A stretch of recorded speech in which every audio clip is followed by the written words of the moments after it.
Ya kan? Dia tuduh memfitnah Jokowi korupsi. Loh, kita datengin rumahnya, kita bongkar rumah itu, di bawahnya ada bunker tempat naruh uang. Di rumahnya siapa? Jokowi. Wah, Kan kita buktikan kan, kalau benar-benar Bapak tidak korupsi, saya akan bongkar rumah Bapak kan.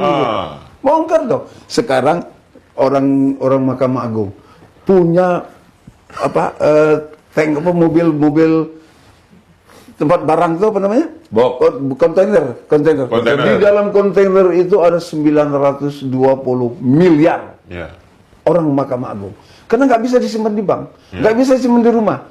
Kita lihat lagi orang kaya lagi. Yang kemarin ketangkap 11 triliun itu kan nggak bisa ditaruh di mana-mana. Maka begitu ditangkap itu nyata uangnya ada. Kalau Jokowi berapa triliun? Lebih banyak.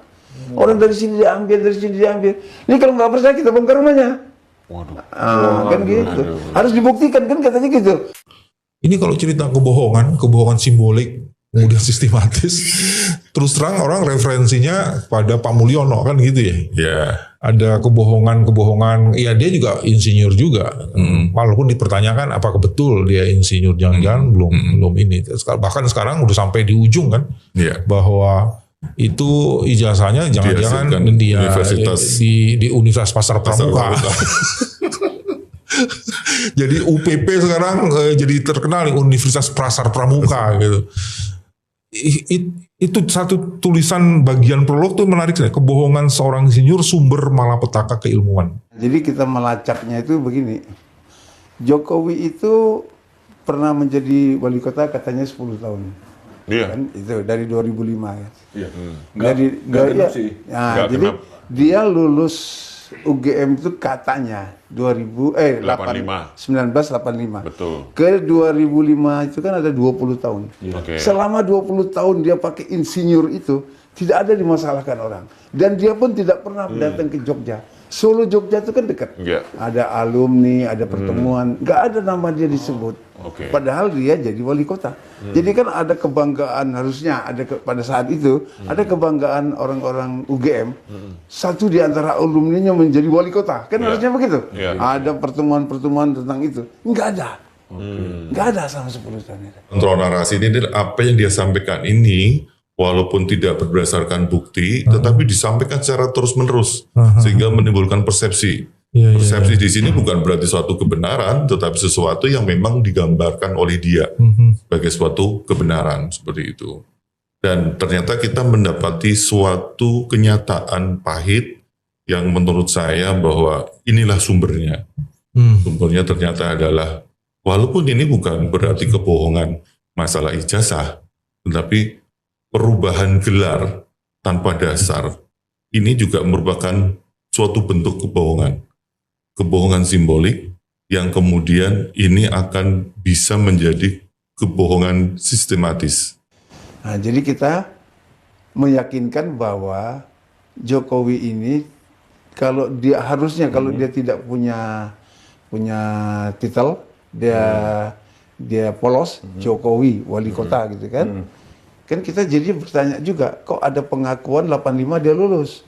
Orang semua ini bekerja belajar supaya dapat jadi sarjana karena nama insinyurnya itu kan akan dicantumkan. Jadi kalau dia sudah lulus 85 terus dia jadi wali kota tapi surat-surat dan segala macamnya polos. Cuman Jokowi Widodo, nggak ada titel. Berarti ngapain dia kuliah? Kan gitu. Ngapain dia bertantang bolak-balik ke Jogja?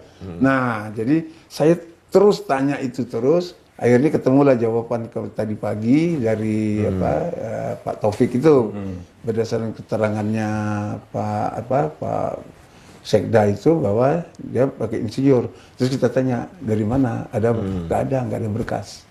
Nah terus ada info lagi dari kawan Solo, dicari dilacak di KPUD-nya Solo tahun 2005 itu udah hilang. Nggak ada berkas. Nah ini memperkuat kita, meyakinkan kita pada waktu Widodo datang bersama rombongan, ketemu tim Jakarta, pertama kali kalimatnya adalah kami tidak punya dokumen.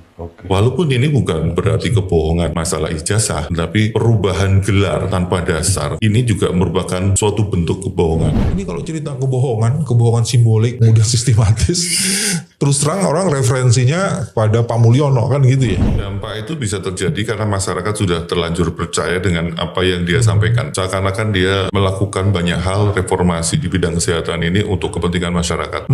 Padahal sebenarnya bagaimana kita bisa percaya dengan semua program dia, semua pekerjaan dia, kalau integritasnya aja dipertanyakan. Ini orang seperti ini sebenarnya orang yang secara ideologi bertentangan sebenarnya dengan kebijakan pembangunan yang mau diterapkan oleh presiden. Pimpinannya, presidennya. Iya, saya ngelihatnya seperti itu, dan ini sangat mengerikan. Iya. Nah, terus saya kejar, ternyata dari Mas Taufik yang sekarang juga sedang menggugat Jokowi di Solo. Taufik Hidayat.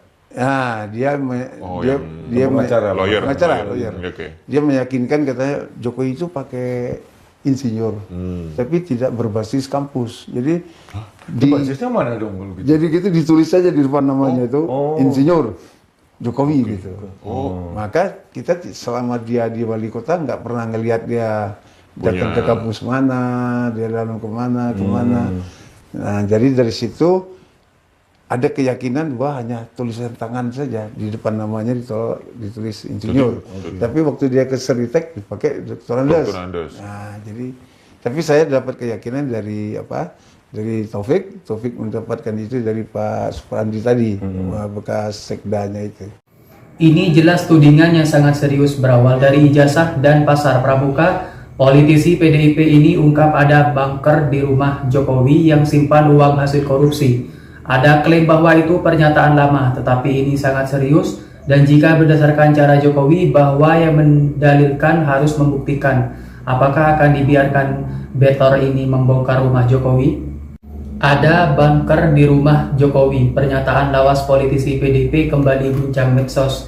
Dunia maya Indonesia kembali ricuh.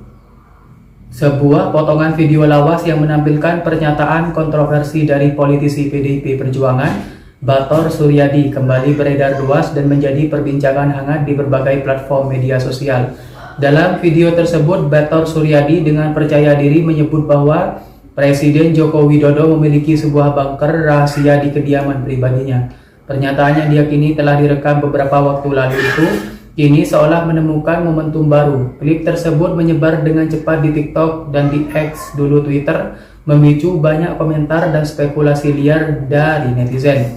Narasi yang dibangun dalam video tersebut cukup kuat untuk menyulut imajinasi publik. Seorang presiden yang citranya merakyat ternyata menyimpan fasilitas keamanan super canggih yang biasanya hanya ada di dalam film-film sinopsis.